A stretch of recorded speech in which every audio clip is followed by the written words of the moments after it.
Good afternoon, everyone, and welcome to this Book at Lunchtime event. Book at Lunchtime is, as regulars will know, Torch's flagship event series, taking the form of fortnightly, bite-sized book discussions with a range of commentators. In normal times, we'd be offering you sandwiches as well. Today, we're offering you food for thought. Please do take a look at our website and newsletter for the full program for next term, and I'll come back at the end of today's event about the very next gig in the series. My name is Wes Williams. I'm the director here at Torch. I'm also a professor of French literature with a specialism in precisely the period that we'll be discussing today. I'm therefore especially delighted to welcome my colleague, Professor Neil Kenny, to speak about his book on Born to Write, Literary Families and Social Hierarchy in Early Modern France. Also on the panel to ask him questions about it and also to have their own say about this book are Professor Kerry Sullivan and Professor Caroline Warman, who will be chairing the discussion. Just a few words about the book, first of all. Born to Write is a study of the intersection between family and social hierarchy within early modern literary production, especially in France. From fiction to philosophy, from poetry to history, the scope is vast, and works of all kinds emerged from and through not only individual authors and publishers, but also what Neil strikingly calls the family function. But maybe, I imagine we'll hear more about that later. In a moment, I'll hand over to Professor Warman, who will fully introduce the book and the rest of the panel. This will be followed by a brief reading by Neil Kenny. After this, our commentators will present their thoughts on the book, coming at it from their particular disciplines. We'll then give Neil the chance to respond to some of the points raised before we enter into what promises to be a fascinating discussion. The event will then conclude with questions from you, the audience, so please do put them into the question and answer function at the bottom of your screen. We're going to try and get all of this done within the next hour, so pretty much I better get a move on, and all that's left for me to do is to thank you all for coming and to introduce briefly our chair. Caroline Warman, who might like to come on screen now, is a professor of French thought and literature here at Oxford University. She's president of the British Society for 18th Century Studies.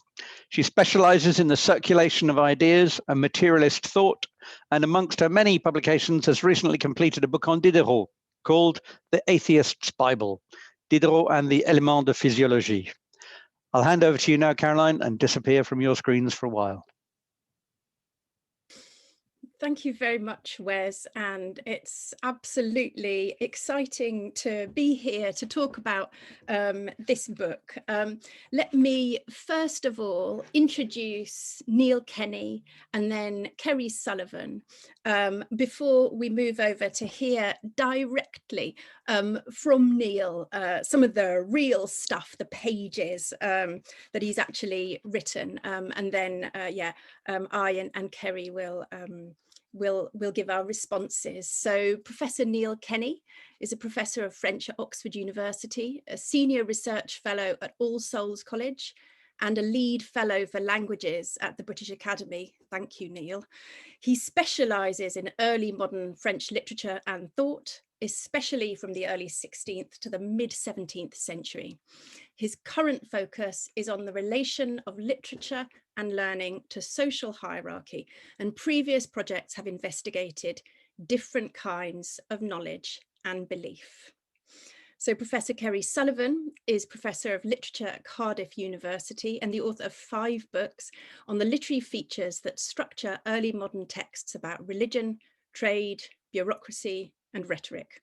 She is the general editor of the English Association series Essays and Studies, and her most recent publication is Shakespeare and the Play Scripts of Private Prayer. So on that, may I ask you, Neil, to give us, to read out a section from your book.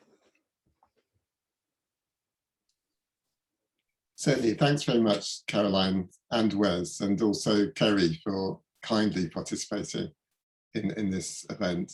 So this book is part of a wider research programme on the class dimension or the social hierarchy dimension of early modern literature and learning. And that dimension has been studied in relation to Europe in a seminar at All Souls College, to which many people have contributed this past decade. And that Europe-wide focus is maintained in a collective volume due to appear next year with the British Academy. But this book, Born to Write, examines the vast question through more specific angles. So one country, one social unit, and just one facet of literature and learning, namely the production of works defined fairly broadly. So this is, this first of two extracts is from the preface. Ever more is known about the lives and social conditions of early modern writers in Europe in general and in France in particular. They were lives dominated by class, or to put it less anachronistically, by social hierarchy. But we still understand relatively little about the relation of social hierarchy to the works of literature and learning produced in this period, or indeed any other.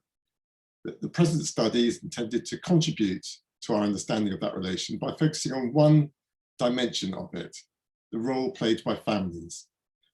So the literary families of the subtitle are those that spawned more than one producer of literary and or learned works. Many other families were, of course, literary in the broader sense of including more than one member who was knowledgeable about literature or learning, but they're not the focus here. First, part one, I connect so this is a quick, still this extract, just summarizing what's in the book really. First, part one, I connect the production of works of literature and learning to the broader picture of heredity, inheritance, and familial transmission in the Ancien Régime. Secondly, part two, I quantify the role of literary families within that production, and I map it onto the social hierarchy of France from the late 15th to the mid 17th century. And I survey the ways in which family shaped the production of works. Then part three shows how even in the period itself, some people surveyed the whole field of literature and learning in ways that gave prominence to the role of families within it. Then finally, parts 4 and 5, I return to the starting point through two case studies, and they're on the Marot family and the Berroald/Berville family. So the second extract, and a little bit abridged, tries to give a flavour of some of the protagonists of the book. What kind of familial ties were there between literary producers who came from the same family? The two most common types of ties were between fathers and sons, occasionally including illegitimate ones, and between brothers.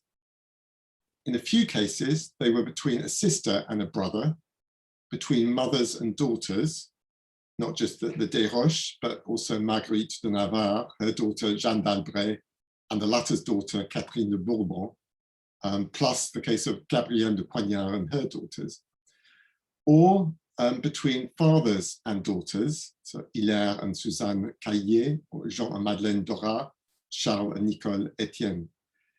There seem, on the other hand, to be virtually no instances of a son becoming a literary producer when his mother was one, but not his father. It was also much rarer for both parents of a literary producer child to be literary producers themselves. But it did happen in at least one case, that of Camille de Morel, daughter of Antoinette de Loanne and Jean de Morel. On the other hand, they were not the only husband and wife literary producer pair. There were at least 8 others. Factors that seem to have favoured both members of a married couple being literary producers include Protestantism and especially nobility. While on the face of it, the closest ties between literary producer relatives were thus between parents, children, and spouses, in many cases, the relevant ties were between cousins of differing degrees, uncles and nephews, occasionally nieces, grandparents or great-grandparents and their descendants, or great uncles and theirs. Many of these ties were explicitly or implicitly significant to the literary production of the two or more relevant parties concerned, as were alliances of marriage rather than of blood, at which point I'll stop. Thanks.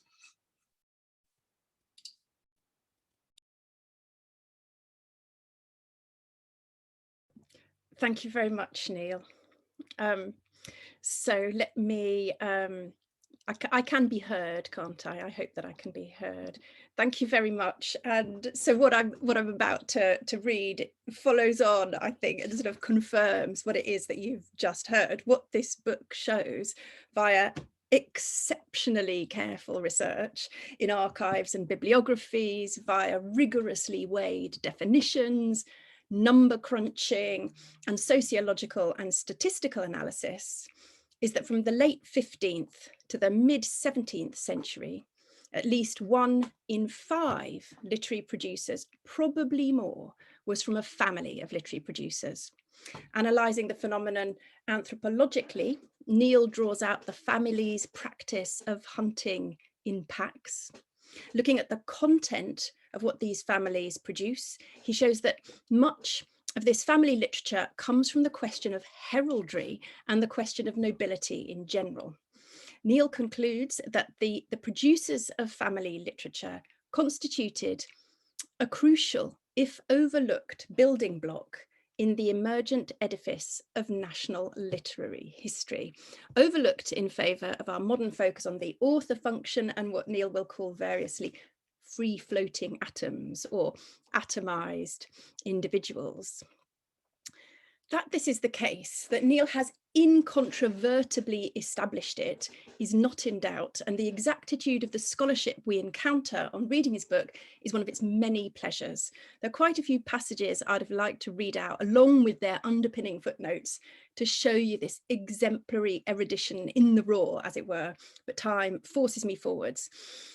In sum, Neil is showing that the term literary producer, as he's in fact just said, covers editors, re-editors, translators, compilers of different sorts, as well as authors, and that not all of them wish to distinguish themselves as individuals from their other family members, although Neil tracks them extremely carefully. And all of the cases he looks at, whether concerning famous and less famous literary producers, are very richly detailed. They're curious, they're sometimes hilarious, or they're hair-raising. So am I falling into a trap set by the book for readers in search of sensation if I draw your attention to the fact that Neil has uncovered a murder that's been hiding in plain sight all this time? In Mathieu Berwald's Manuscript family book, now in the BNF, Mathieu writes in Latin as follows, and I'm quoting Neil's translation: "My mother, Jeanne Flust from Gamache, died when I barely knew her, when my father, either by accident or because of my mother's infidelity, cut her vein, or rather her artery. He was a barber surgeon." Neil modestly continues that this extraordinary statement has not previously been remarked upon to his knowledge. I'm utterly taken aback by all of this, partly by the sudden drama in the archives, the sort of thing Natalie Zeman-Davis has drawn our attention to, partly by Mathieu's contrastingly pedantic and explanatory tone. It's not the vein, it's the artery. His father was a barber surgeon, which was why he would have been tinkering around with veins or arteries. I'm also taken aback by the way in which Neil takes care not to let this drama get out of hand. It has its place, and that place is carefully embedded in a multi-layered demonstration and analysis. Neil's caveat, moreover, is that this passage had not been noticed before to his knowledge. This is why we trust Neil. He's careful. He won't get things out of proportion or make claims that he isn't sure are true, even when, or especially when, those claims are dynamite, as indeed the whole book is. In that vein, therefore, let us return to the claims of the book as a whole. If, as quoted before, producers of family literature constituted a crucial, if overlooked, building block in the emergent edifice of national literary history, what are the implications for our understanding of this same literary history as scholars, historians, and teachers? Should we think more about the extent to which literary production is revealed to be a tool for the reinforcement of social status? Do we need to redefine literature? And what do we do with our anxious questions about elitism, whereby what we do as academics is revealed ever more clearly to be tightly connected not just to the elite, but to its replication? perhaps one answer, as we discover from your book, is that we need to understand much better what elite means. The sensation I had from reading it was not one of the complacent replication of privilege, but of constant instability. And this also was surprising. But I don't want to end with those questions. I want to return to the research. I noticed, of course, what Neil said about it being, I quote, likely that the production of works from within families of literary producers continued to be salient, especially up to the revolution, though that would need to be verified by further research. So I did some thinking with my 18e hat on and have some 18th century examples for you to comment on. One which is a literary work which thinks about the question of family structures and social status, and another which is a case of a family of literary producers that very much, I think, fits your model. So the first case is Diderot's Rameau's nephew, written in the 1760s and 1770s. So you talk in your book, Neil, about the ferment in thinking about social status of the period you're looking at. And this work also expresses and explores that ferment.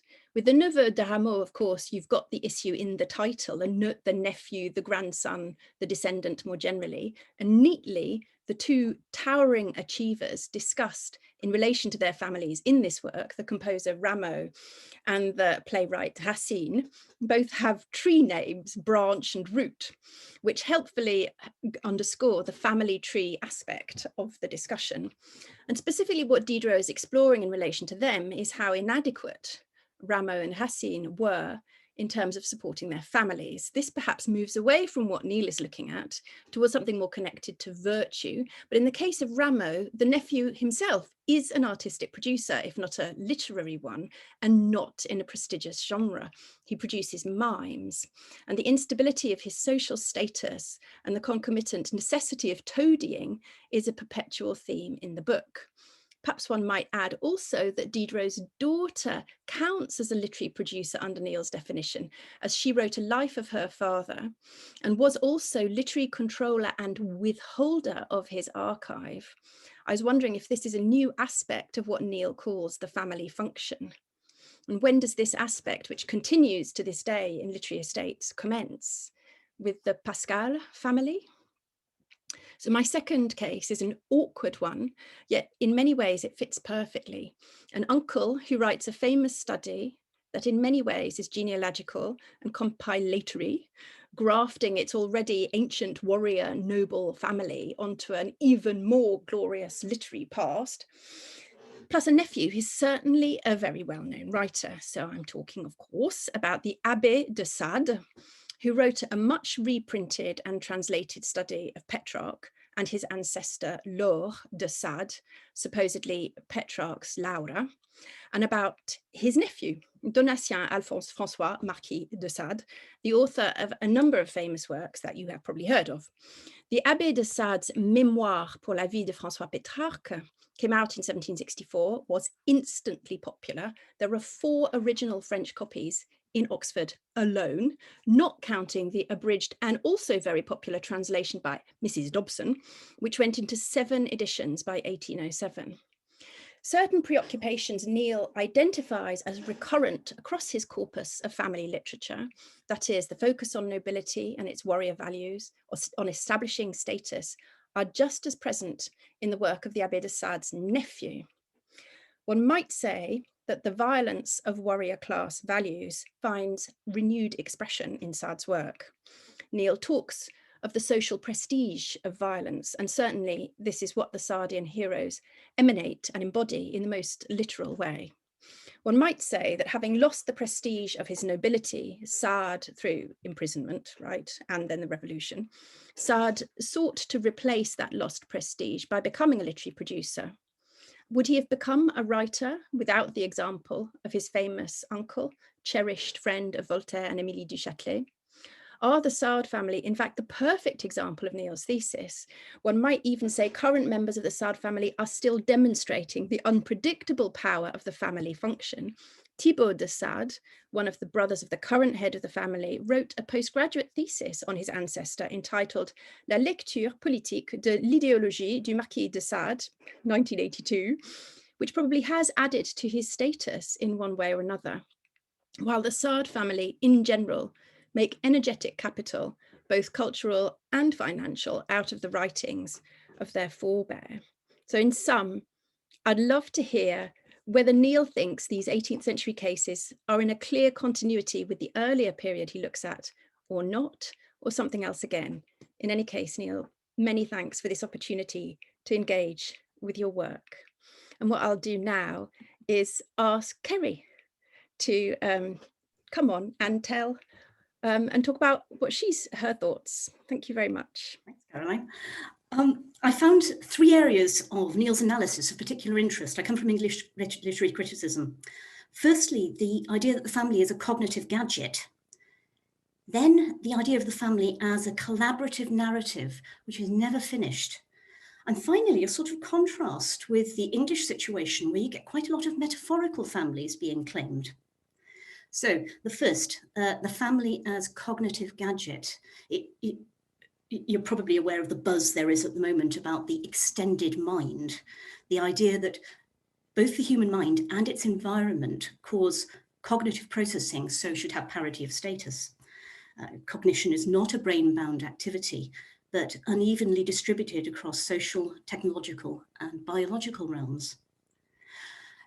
Now, we can all get behind that. I mean, if you look behind Neil, for instance, you'll see his mind behind him. It's all laid out in little piles behind and is on his cupboard in his desk. So we'll all have a good look at Neil's mind when he switches his camera on. So easy now. But what we don't have often is case studies of how cognitive tasks can be distributed by a system. So we've got ideas about how it works for an individual, but very few case studies about a system doing it. In English, we've got Evelyn Tribble doing it for the Globe, but this is so few, and here we've got one. So here we've got Neil scoping family histories as a cognitive ethnographer. He's showing how the extended family acted as an extended mind, and specifically, what he's showing is 3 things how that actually changes the texts. Firstly, collaboration between authors from different generations tends to call out a content-led preoccupation about how the work started with the family and travelled out, and it's seen as the child of the family and given messages to the world outside. If the child is legitimate, it's respectful, it talks in a register which is respectfully didactic, and if it's illegitimate, it's satirical. Then the notion that family collectives produced works rather than individuals tended to encourage those people who collaborated to think big, on the assumption that they'd start it and somebody else would finish it, well, keep it going. Keepy-uppy, really. It's intellectual keepy-uppy amongst a family. And what you get is such hopes being registered in extensive paratexts, laying out this generational relationship.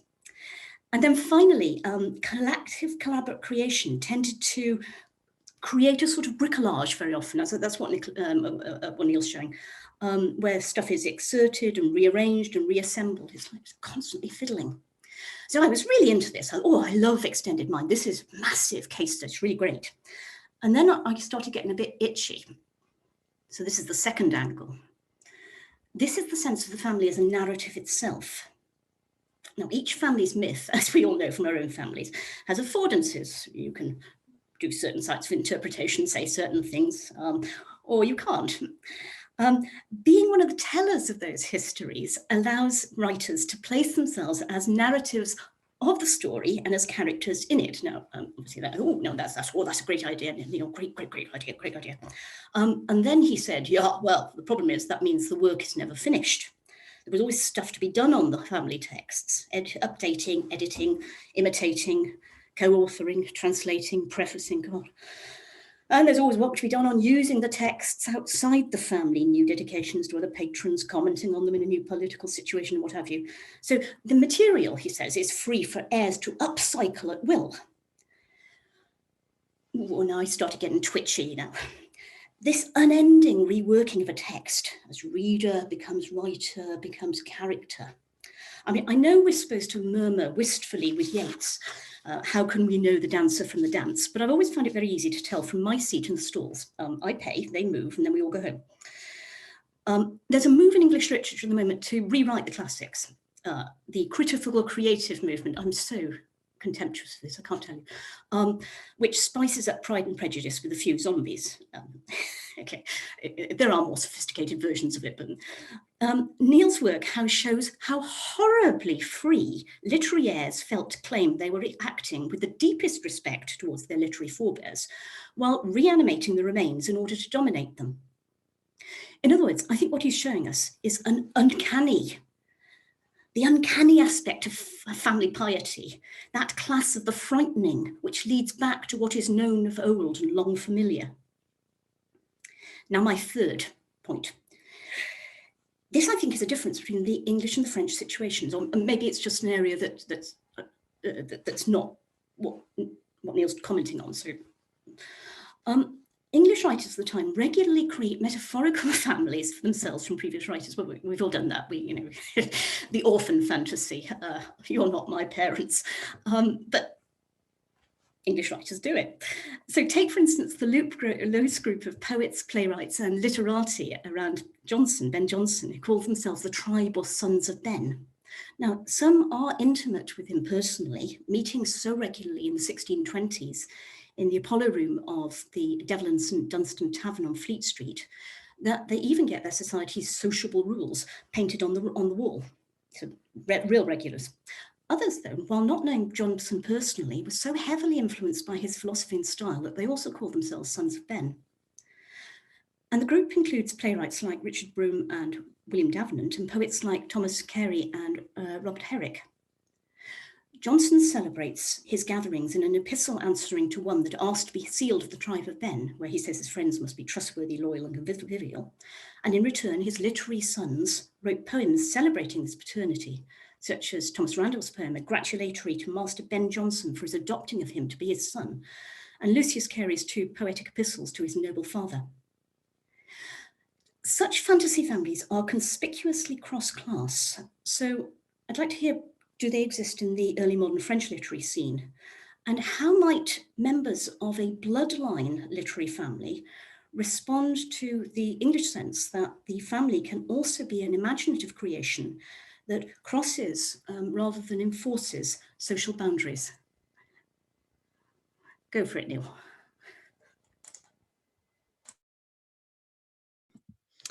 Thank you very much, Ceri. And I think, Ceri, in fact, you might want to keep your come back so that we can look beadily at Neil as he begins to respond to some of the things that we've been talking about. Yeah, Neil, over to you. Thank you so much, both of you. I'm feeling very self-conscious here with all my gadgets and bits of my mind around me, but both for really actually teaching me a lot, reflecting back a lot with interest. So you really have given me a lot of extra stuff to think about, putting some points better than I have done in the book, actually. So thank you very much, plus adding some. And it's good that I had my camera and mic off, because you also managed to make me laugh out loud in a very amused way, because they're very challenging and very funny points as well. But I cannot do justice to them all, but here goes. So Caroline, again, you put it better than me, drama in the archives with that murder. And yeah, it's a very exciting discovery, one that I neurotically checked with a whole bunch of Latinists whose Latin is better than mine to make sure I'm not imagining things. And I think, in the context of this book, it's sort of there in the detail, and so doesn't take over everything. But I think I'm glad that you picked up on it, because for me, it's one of the more exciting points of the research.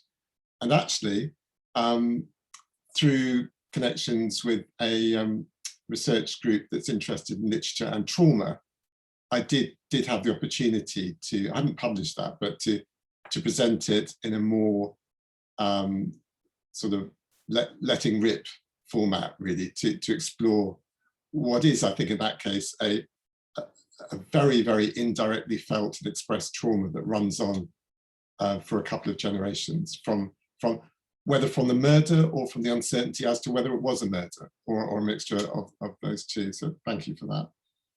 On the question of what is an elite, that's absolutely a key question, and I'm not going to sit here and pronounce what an elite is, because I think it's one of those ordinary language terms. It totally depends on what context, what purpose you're using it for. I simply would say that although you're absolutely accurate in saying that nobility is a big part of this, and then there might be, again, I don't know whether with England, sort of contrastive points, because the nobility was much wider, much more numerous than say the English aristocracy in France. So a lot of this is going on in nobility. I think I estimate roughly 40% of these literary producers from families of literary producers were noble in one way or another. But that does still leave the other 60%. So still elite in the sense of, my argument is that this phenomenon of family literature actually happens on the whole at an even higher level than literary learning was happening in general. I think that's a probable conclusion, not a definite one. But despite that, there were quite a lot of, 60% of commoners involved in it. A lot of them on the cusp of the nobility, trying to get in there, but some of them not. And one particular group actually that often had humble-ish origins was that of sort of regents, tutors, secretaries, and so on. That was a group that was very difficult for contemporaries to place socially because of its reliance on this extent of its unusually new extent of its reliance on literary learning for its status. And people weren't quite sure what to make of that. And in terms of the incredible instability, social instability, kind of melting pots that you talked about, again, absolutely.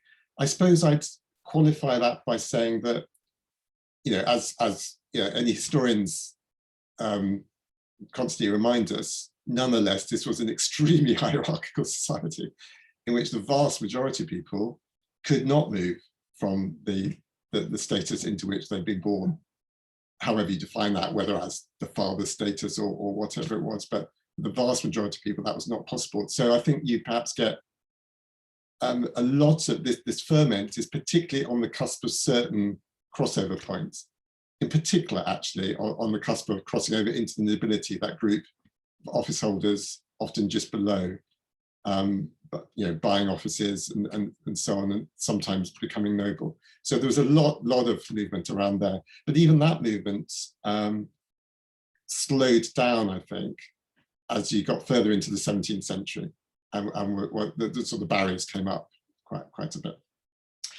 Having said that, the 18th century examples are absolutely brilliant. I say having said that because we're still on the question of ferment and mobility with the Diderot example. Fantastic example. And yes, so I think both, my short answer is yes, both fit the bill in new ways entirely. And I think that Hamel's nephew illustrates that problem that recurs again and again in this book, which is that of, okay, there was this whole system there, but it was really hard to pull it off. And typically families would only pull it off for 2 or perhaps 3 generations. And then you'd get, particularly in some social groups, a disintegration, an evaporation of all that, using literary learning to get the social leg up and back to where you were before, or even lower. So I think that's really common. And I suppose, whether Diderot's daughter, again, absolutely fundamental to it, really important, whether that's part of the family function, or in my parlance, or family literature, certainly is part of family literature, because that family literature I use simply to mean where there was some kind of real collaboration, co-working, whatever it, or coinciding of different production by different people within the family.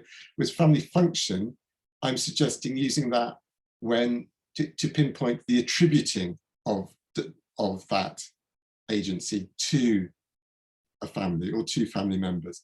So in other words, you could have a lot of things going on, but they're not visible, they're below the radar of the family function, which, like the author function for Foucault, is that act of attributing, whatever the underlying realities are. So there's two things: the level of representation of actual attributing. This work is, I've helped with this work, and it's by my grandfather, but done it. But then there's the more silent stuff, which often the women would be involved in a lot as well, that might not come under the family function because it's not attributed, but it's still absolutely part of what I'm calling family literature. So I'm trying to distinguish between those terms to capture that sort of distinction.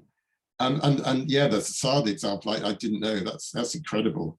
And I love the fact that Thibaut d'Assad, and this perhaps feeds into Kerry's anxieties about it. Thibaut d'Assad is still getting his own control in 1982, writing his thesis over the whole business for his own completely separate purposes, by telling us all what exactly all this stuff done by his ancestors meant. So I think that illustrates for me nicely the point as well, that the family function, just like the author function for Foucault, is not something that is just a historical phenomenon, came to an end. It's something that continues into the present, whether we choose to attribute works to authors, to families, to neither of them. It's something that you can't really separate modern scholarship, current scholarship from. It's a continuing process. And Kerry, on to your other points. Yeah, I mean, I totally like your sort of interpreting what I was doing in terms of extended mind, but although I used cognitive framework to some extent, I didn't particularly explicitly use extended mind, but I think that works very well to describe what I've been trying to do. I do use a bit more the concept of affordances, which you mentioned as well. And I think that, yes, so that I think that there's an inherent kind of future-facing openness in all this material generated by families, whether they're trying to control or not how future generations, including in their own family, use it.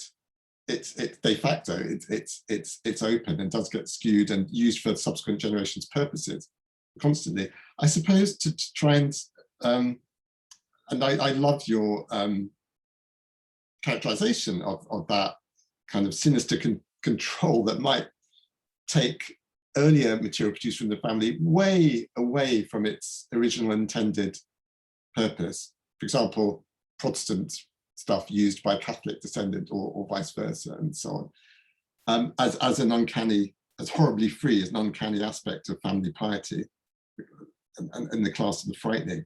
I think that really brings out its energy and its real dynamism really well, much better than I've done actually.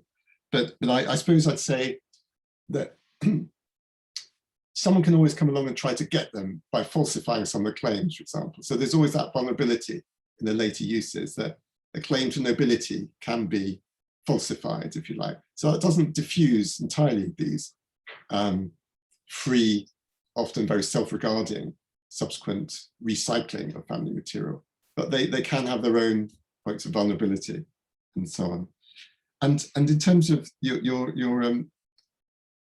metaphors, familiar metaphors in particularly England and the tribe or sons of Ben for Ben Jonson, I think that's absolutely fascinating. Again, I suppose I'd myself situate that sort of phenomenon in the realm of what I call other collectivities that impinge upon family or are contiguous with it, whether household or institutional, college-based, or those networks and so on.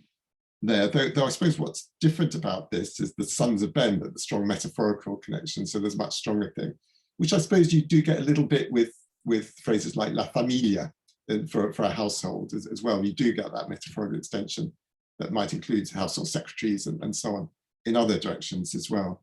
I don't know of other examples. I don't know whether other people on the call do. I'd be really interested to know, for France, for example, of that, the French equivalent of the tribal sons of Ben in that way.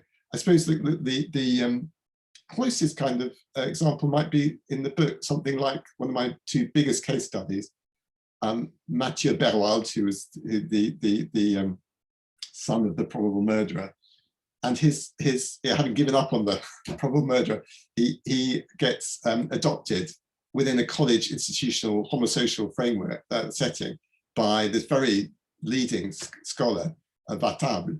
And you know, and he's not really calling him his father, but there's a kind of quasi-son thing going on there. So you do get that sort of thing there. And you imagine that was probably quite common in colleges. And it may, again, in a comparative, I'll stop in a minute, but in a comparative perspective, looking across Europe, perhaps the extent of that varied depending on how important colleges were culturally and in education. So perhaps more in some countries, like Germany and the Low Countries, than in France, where there were colleges, but not quite the same cultural importance. And the really final thought on that is that perhaps in a sense, it'd be interesting to ask medievalists, are there many medieval tribal sons of Ben, or whatever he was called in the Middle Ages? Because the phenomenon I've been trying to describe is a fairly historically new one in some respects, because of this thing about scholars suddenly being able to marry, and whether because they're Protestants or because the figure of the lay married scholar became much more of a possibility than it had been through so much of the Middle Ages. So there you can imagine that twin transmission of, you know, procreation, but also transmission within the family became much more of an intense interlocking thing in this humanistic period than it had often been in the monastery. I'll stop there. Thanks very much again. Thank you, Neil. What an amazing series of, you know, coherent responses to our many points. Ceri, would you like to come back to something? I could see that you were having some thoughts. I could see your mind was doing a lot of stuff. That's right. Neil, tidy your desk. That's what I was thinking. Right. In English, we spend a lot of time looking about manuscript publication. You know, it's now equivalent to book publication, or at any rate, it's going for the right group of people, the influential group of people. Given manuscripts are cheaper to produce than published books, would your conclusions about social mobility and about the way these are being used to shove a family into the limelight, would that be varied if you considered manuscript publication as well? In other words, would you have a wider range of people from different social classes, or maybe from different genders, I mean, both genders, attempting to do that shove? I'm sure that's right. And I mean, there's so many dimensions of this that one could definitely pursue, and that's absolutely one of them. I should just, I suppose, just clarify that I'd said works is quite broadly defined. And so I absolutely mean manuscript works amongst those. So this is not confined to print. But it's true that a lot of my examples and case studies are more print-based. But it'd be great to look at so in other words, in counting, doing the counting, the quantifying aspect of it, I have, you know, included a manuscript work destined for some kind of, seems apparently destined for some kind of even very limited circulation as a work by my criteria.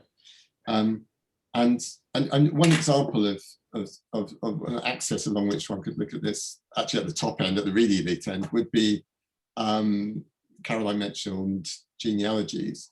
So that it's true that there's this vogue for shifting from the manuscript genealogies that a lot of, you know, quite grand noble families kept, shifting those into print much more in the 17th century.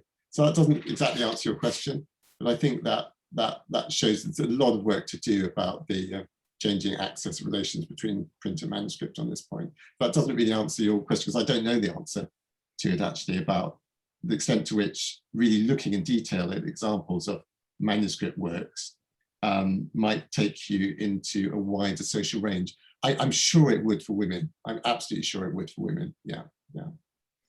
Yeah, I mean, you talk very well about the Margarita Delgado and the very limited number of manuscript copies, and so being able to read her work meant proximity to her, which is proximity to the Queen. So that's a very neat example of that. I suppose it changes over time. I see that in the chat. So Dave Postles has put an example in for us of Les Femmes Savantes with Trissotin and Vadius as potential sons. That's a very nice idea. Yeah, thank you. Yeah, I mean, I suppose the only sort of follow-up question that I'd like to sort of ask while I can before opening up to the audience generally is, do you think we ought to teach differently, teach some of these sorts of teach in relation to what you're revealing here, sort of so that a fifth, let's say, of the works that we're teaching from the early modern period are from these families, these literary families, family literature?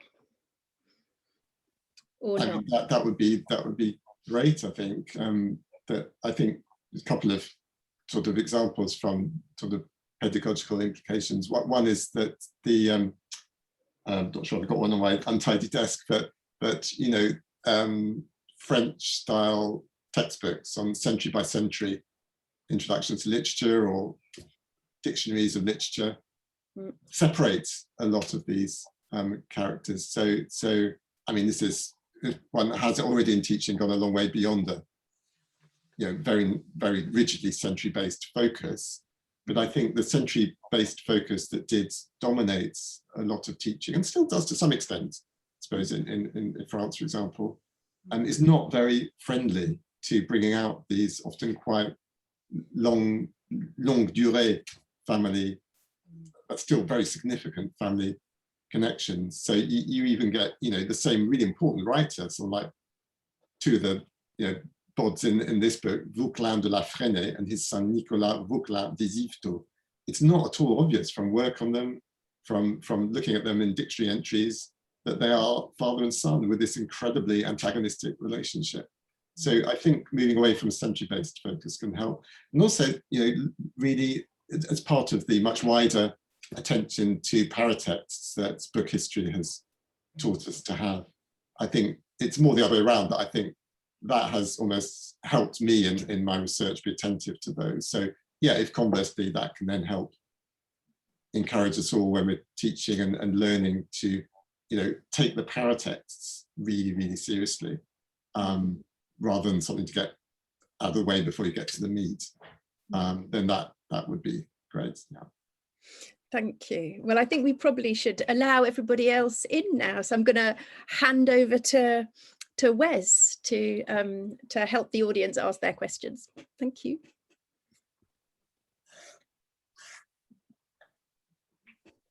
Yep, I was on mute. Okay, thanks, Caroline. Don't disappear from the screen, Caroline or Ceri, unless you feel you really need to, because I think questions will come to you as well as to Neil. I think, first of all, I'd like to pick up just on a comment in the Q&A, which is that in Latin, familia included not only relatives by blood or marriage, but also clients and even slaves. And Neil, you talk about the John O'Brien and other people's work on the Familia de Montaigne.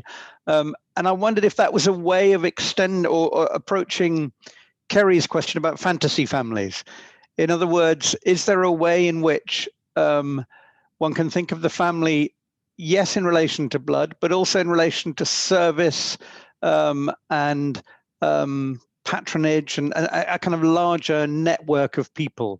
Because I think that's also emerging, if you like, certainly in early modern publication history. I wondered if anybody in the call might want to say a bit more about that, Ceri or Neil or Caroline.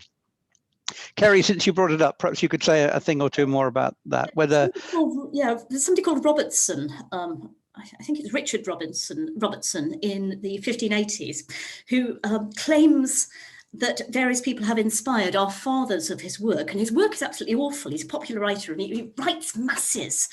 And he eventually gets so cross, he writes a tract of all the people he's sent his fantasy work, his work to, his fantasy family, and why haven't they given him anything in return? And I wonder, that sense of I'd very much like not to be part of your family. Thank you very much indeed. That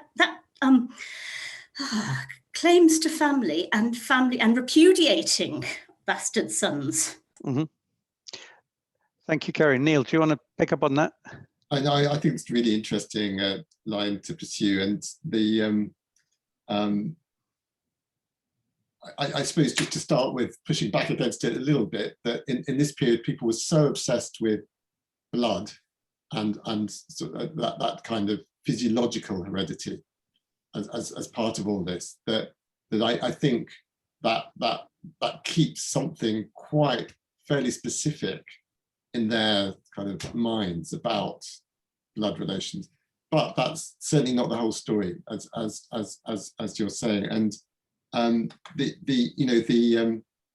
thinking about these kind of twinned pairs. I'll give you some examples of this in the book, where there is someone is dedicating a book to a grand person, saying, oh, just as my father served your father. So there's a lot of that goes on. But actually, so there's two father-son pairs, but the relationship of one pair to the patron pair is actually a filial one as well. So it's quite complicated. So that I think does prove your point. And another a couple of thoughts on that would be for Clément Marot. So really poet to whom I devote a lot of space in the book. His relation to his very famous father is a very off-on, imaginary relation, off-on one, sometimes really important, sometimes not, because actually other father figures come to be more important for him at certain points, particularly the French king, François Ier, very much put in as a quasi-father figure, so that there's a slippage that's quite easy to make. I think he has no qualms, because at his social level, he's not going to get all he needs from his own father. He needs another father. And ultimately, actually, another dimension again would be take a very religious turn when worldly rungs on the ladder have all fallen away. It's God that takes that role as well. So I think this can be displaced in multiple directions. I quite agree.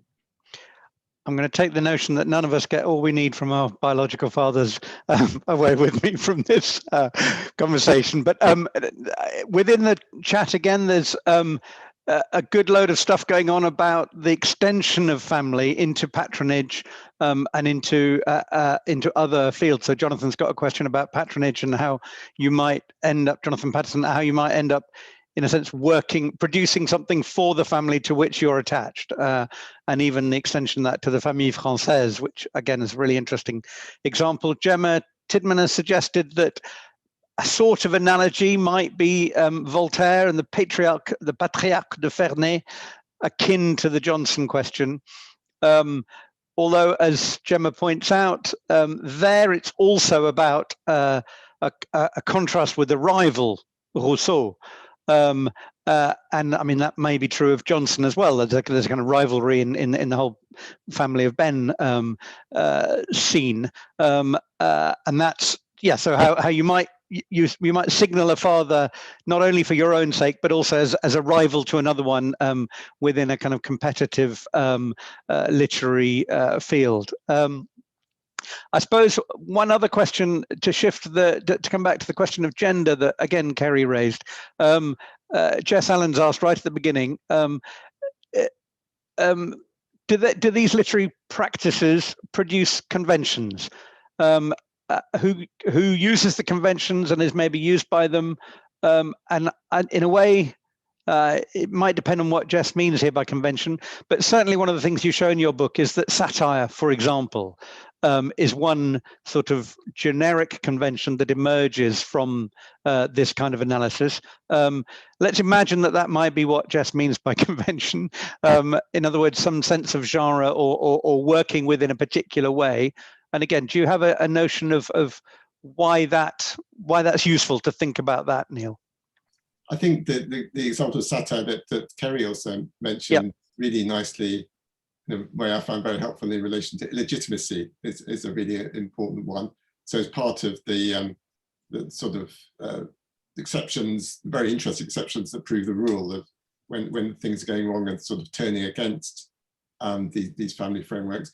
But also satire has a much more conventional role here as emerging from family literature. As in one of the figures that I mentioned a moment ago, Vauquelin de la Fresnaye, so late 16th century poet, but also people at the time just a really prominent magistrates and local leader. He wrote satires that really made very clear that what the wrong way to do things socially is what people in other families do, and particularly people in outside the network of families that I inhabit, of magistrates in his part of Normandy and everything. But all the people who are satirized are outside that. So as part of this, again, to pick up in a different way on the tribal metaphor, it's part of this tribal thing that satire it's a very kind of nasty genre, really, for excluding people from your tribe, if you like. Mm-hmm. But yeah, there are other examples. I suppose I'd also then point to what Ceri picked up on for conventions about the sort of kinds of stuff that tends to be produced as family literature that involves massive scale works, conventions of cutting and pasting basically from all sorts of previous stuff to make new uses of your family's materials that you've inherited. So yeah, a huge number of conventions. Yeah, the bricolage, as Ceri said, and as you say in your book as well.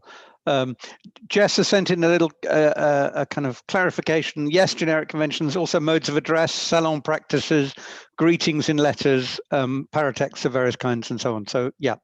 I also misrepresented Gemma's question slightly, and it might be worth just following through on that, because it seems the Voltaire-Rousseau competition, if you like, is not so much between two fathers as between a father and a friend. L'ami Rousseau and Le Patriarche de Voltaire. And again, I know that friendship is part of your story, and the degree to which somebody refers to, ami lecteur and so on, and there are a number of examples. I wondered if you wanted to just reflect on the sort of friendship question in relation to I don't want to generate too many functions, but we could have the friendship function as well. But there's the sort of have you got a thought on that? I think there's been really good work on that. Things like, for example, looking at something like, the Ulrich Langer's book on the idea of perfect friendship, or in a more varied way, the Festschrift or memorial volume for Philip Ford on sodalitas and so on. And that's just two examples. I think a lot of really good work that's been done on this. Very often in this homosocial college setting, these alternatives, and certainly more room for social difference there as well, I think, within those networks. So one of the things that interests me, that I think really more work can be done, is on certain suspension of social hierarchy that is made possible within friendship and or other situations of familiarities. Notion of familiar is also, can be a temporary suspension. You can trace it to how people address each other. But so one shouldn't be, although I've said everything was hierarchical, there were constant suspensions and so on in particular contexts. That's absolutely right. Ceri, you're nodding vigorously now. Do you want to come back in on that question? I'm just thinking about the social conduct books, which are circulating in England at that time, which are very clear about suspending hierarchy, when to suspend and when to start again, and who gives the signal to start or stop. Thank you. As is so often the case in these discussions, questions either anticipate or pick up on something that's already been said. And when you were talking about homosocial colleges, Neil, Jim Reed has pointed out that colleges can also function as families, and that in German a supervisor is your Doktorvater, and that this has a kind of after effect. I should know that, as Jim was one of my undergraduate tutors, if not my Doktorvater. But I think I mean, obviously, the world would be a different place if they were Dr. Mutters as well. So the gender question around there is part of that too. But the family, the college as a family, is clearly a strong part of the story. But also, I think one of the things your book shows, or one of the questions you asked, is this a particular historical moment at which, if you like, the not all the literary producers are sworn to celibacy, where the tonsure is not a kind of necessary part of literary practice in the way that it might have been earlier, and so on. Colleges come to pick up some of that dimension. Two more quick questions, I think, and one is from Tom Hamilton, who turns us to food instead of, he says the statistical research underlying the first part of your book is extremely helpful, not only for literary scholars, but also for social historians. Could you reflect on how you decided on your categories of analysis, how you sliced the pie or the camembert charts? In other words, more generally, did the statistical analysis produce finding that surprised you or changed how you conceived of the project as a whole? Oh yes, all of the above. I mean, I won't bore you with going through every possible answer to Tom's really good question, but for which thanks, Tom. But for example, I'm just say in general that for me this was a new departure to go quantitative for part of a project, not at all for the whole of it, but a minority of it in terms of pages, but to give that sort of rough, sort of scoping of the terrain. And so it's a bit of a shock to do what will be completely familiar to social historians, to have to get really arbitrary with your definitions. Well, not arbitrary, but very precise of your definitions. Because if you're going to count something, you have to count and know that you're counting the same thing. And therefore you lay yourself open to all kinds of charges from literary bods, such as me normally, of saying, well, this definition doesn't hold up. You have to define a work, you have to define what France is, you have to define the degree of certainty with which you're classifying someone socially. You have to define how you're classifying them socially, whether they're the top, middle, or bottom of the nobility. So that comes down to a sum, a monetary sum as well. So all of that you have to do. So I'd simply say that's a new thing for me, and it made me much more sympathetic to people who have to do that, and less likely to pick their definitions apart, because the payoff is you do get this rough picture that emerges, but of course one doesn't then stand by the absolute truth of the definition in relation to any particular case, because things are always then more interesting when you get into the detail, the singular detail. Thank you, Neil. So we're running out of time, but we've got one quick question which Sabrina Hogan asks and says, is there time for this? Did you come across any twin writers or families with twins? And this is an interest in she has in this specific genetic phenomenon. But yeah, are twins part of your story? Oh, I need to have a look. I think they are, but are they brothers or twins? There's this. Sorry, I can't remember. Wes was saying just when we started that I might not be able to remember everything in it. Anyway, there's one quite extreme case of these two brothers, possibly twins, called the Chevalier d'Aignaux, who what's so extreme about them is that they, in the late 16th century, they produced these volumes translating Virgil and Horace, and there's no indication of dividing them up other than as a unit. Even the Desroches, mother-daughter, you know which poem is by which, but this is absolutely, there's no indication who did what. And they are very slightly differentiated, one or two descriptions, but they're basically represented as an indivisible unit. They may be twins, but I'm afraid I'd have to go back to check. Caroline, were you nodding your head as if to say, I know the answer to this, or just it's no? Okay. Well, I think we've roamed and ranged over all sorts of exciting areas, from cognitive gadgets to cognitive ethnography through to the terrific example of the Assad family. We could have spent a good hour talking about that alone, I think.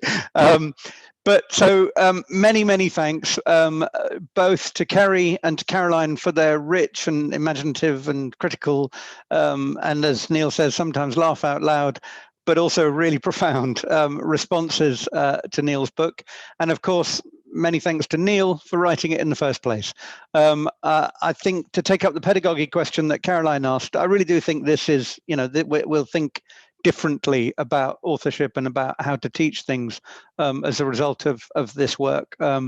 And indeed of your larger study that you're engaged in, Neil, collaborative study about literature and social function. And it may not seem like this is, in the jargon, terribly relevant work, but of course it really is, because it is absolutely about the sort of the role and the power of education and of literary work within the social structure. So thank you all very much indeed one more time, and thank you also to our many punters who turned up, listened, added their questions, or even were there just listening along. Oh, you've disappeared from screens. Thanks again. Before we finish, I just want to say that the next book at lunchtime is in 2 weeks' time, on Wednesday, the 9th of June, same time, and we'll be discussing a book edited by Abigail Green and Simon Lewis-Sullivan called Jews, Liberalism, Anti-Semitism, A Global History.